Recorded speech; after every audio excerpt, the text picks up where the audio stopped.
Darville, who is going to give our concluding remarks.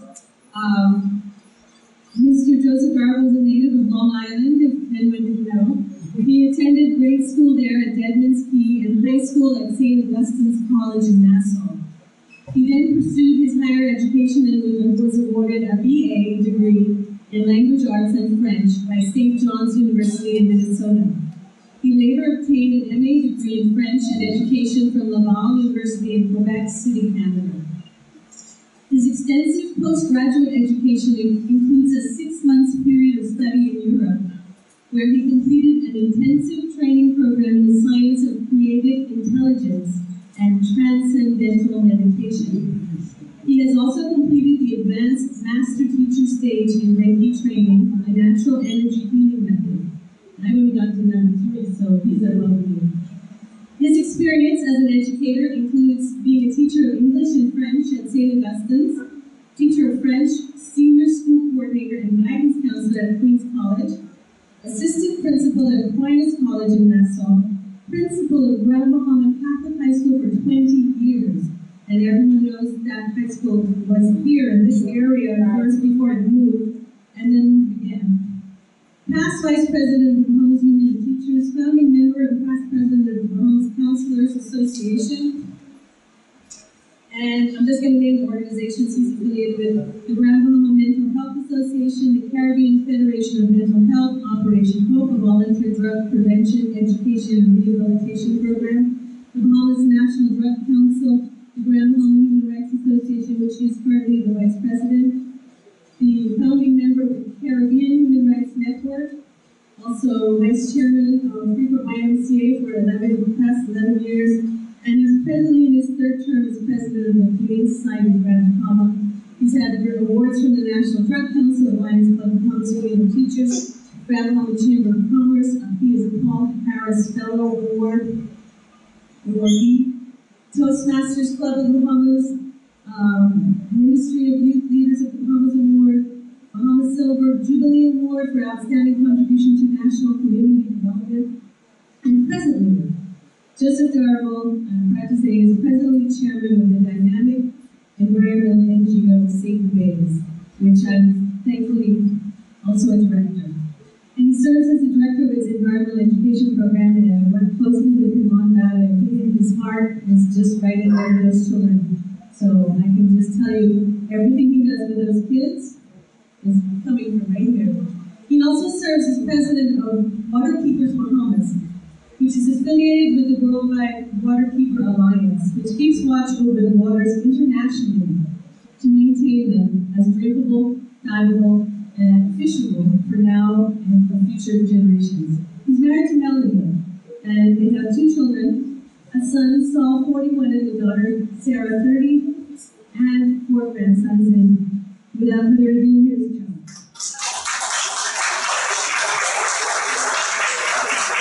Thank you very much, Gail. My heart is really flushed tonight, and it's not for me. It's not even for anyone, even my cousin, Honorable Michael Darville, because we will pass on to another dimension very much in the near future. I would love to live forever, because I believe that God has blessed us with an incredible earth, and as Jesus prayed, "Thy kingdom come on earth as it is in heaven," which means that we can have heaven on earth, but we have so messed up this beautiful planet. And we've done a tragedy to our beautiful islands throughout the archipelagic nation of the Bahamas. How it's going to be reversed, God only knows. But I always say that Mother Nature will reclaim her own. I just came back recently from training, a leadership training under former Vice President of the United States, Al Gore, in climate change reality. And if you think what you heard tonight was frightening, you should have some of that information. And I plan to share that with the entire nation in the weeks and months ahead. As a matter of fact, I am a delegate to the World Leadership conference in Paris in December as a representative of the Climate Change Reality and the Waterkeeper Alliance International.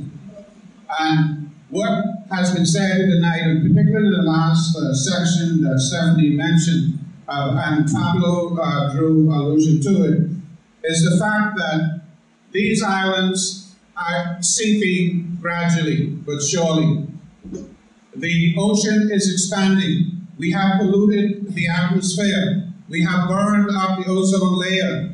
And all of that heat that's coming to the earth cannot bounce back and go back out there because it's being blocked by all the carbon emissions that we pour into this beautiful atmosphere that God has given us. We have to be, and I see a lot of young people here tonight, and I'm so happy for that, because it's in your hands. Because in 40, 50, 60, 70 years, only 80% of these islands will be above water. And so if you think only Noah had to build an ark, you got a second thing to realize. You got to start learning how to build and build ships and arks, because these islands will sink. South Florida will sink. There is no getting around it. The ocean is expanding. The reason why the tides are coming up, because there's so much heat in the ocean. As you notice, we don't have to have hurricanes coming off West Africa anymore. They are spawning right here in the Bahamas. And that's because the water temperature is such that all of the elements are there to spawn hurricanes right here in the Bahamas, right up Long Island, right up Cat Island, right up Grand Bahama, etc.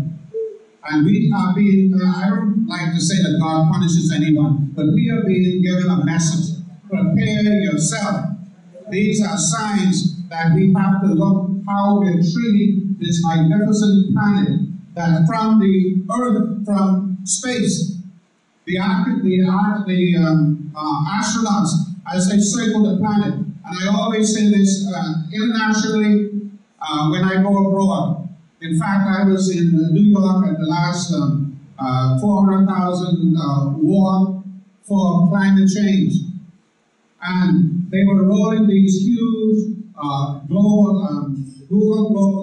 maps.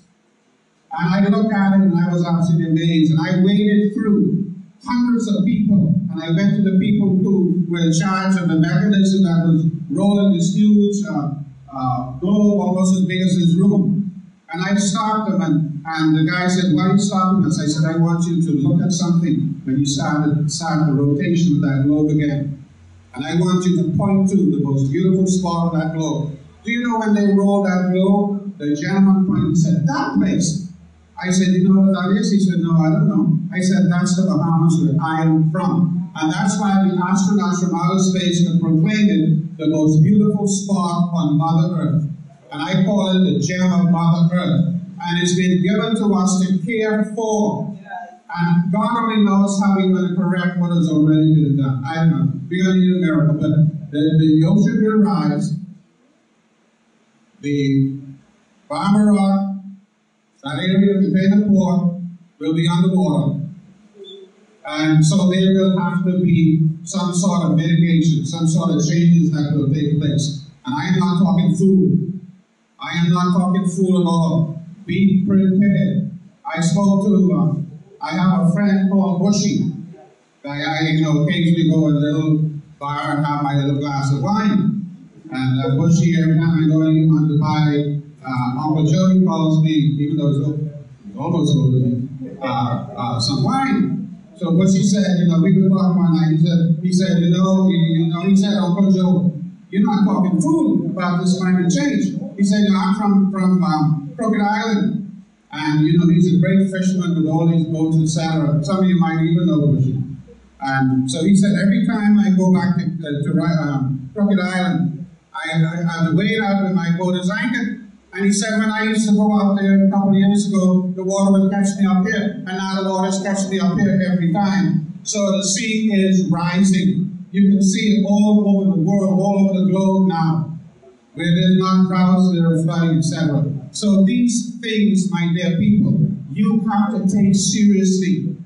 And what I'm saying is that you have to agitate, and I'm saying it right in front of my cousin tonight, who was in government and cabinet minister, and to the deputy of the opposition, deputy leader. Government has to pay attention to its people more, because if it were not for Joe Dowell and a couple of crazy people who demonstrated with me in front of Syntax and Walco and the Grandpa and the Freeport Power, it was called then, we would be still sitting our backsides being polluted in Australia. So I am not going to do it for you. I am an old man. I'll be 74 next month. 74, I mean, I feel like 41. My son is 41 today. And when I wish my son happy birthday, I said, my God, you old as me now, 41. So, I'm not going to be around forever. So some of you, be concerned about your brother and sister. I am not blaming it on the PLP. I'm not blaming it on the FNM. All of us are to blame because we have become ignorant about what should be done for ourselves and for our people. Be mindful that we have in our hand this beautiful earth. This beautiful earth. Every morning I go out to see the sunrise. Every afternoon I go out to see the sunset. Usually at Taylor Beach or Williamstown. Williamstown is my favorite place because the best sunrises and sunsets you can see there. And I give joy and celebration every time that it's such a beautiful, there's no other planet in our area, the billions of other planets, don't be fooled and think you're the only ones, existing on planets. There are 4 billion planets or more, and we're only one. But we have one that is small, glorious, and beautiful. Let's care for it. Let's care for it. Get involved. Call me.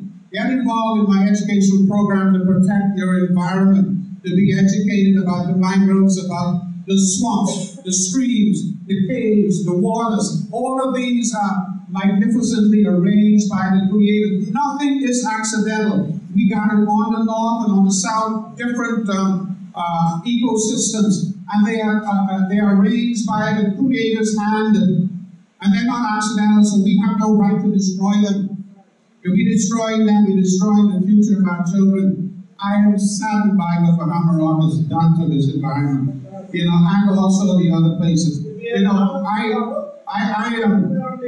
I got in almost a physical fight with Edward St. George, bless his departed soul, some time ago when the primary school, about 35 kids fell out from toxic fumes coming from the companies, mainly Syntax at that time. So the principal at the primary school called me. She said, Mr. Dowell, please come over here to help me to decide what I need to do. I said, right away, call the Grand Mountain Port Authority. Fortunately, Edward St. George and Lady Henry came up. Edward and I got into a big tussle. And he said that I was instigating these people, and I was forcing them to fall out. I was over Catholic High administering my school. I had nothing to do with that day with the Oxford Primary. So we got in a real battle, almost physical. Henrietta came in between, and she looked straight into Edward's eyes. She said, Edward, you're a damn fool. Listen to Joe Dowell. And you go down to the hospital and see those kids that have been transported by 5 ambulances. At that time, we had plenty of ambulances. 5 hours came to take the children down there. Yeah, we had plenty then. We even have a fire station then.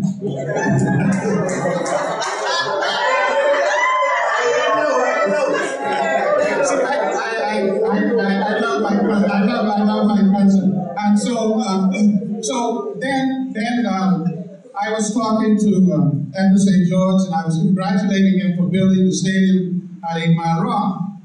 And I said, well, Edward, you better start putting some of your money in this island because you're not going to be in for long. Oh, Joe, man, I already know how I'm going to take all my money with me. 3 months after that, he was dead, and he took nothing with him.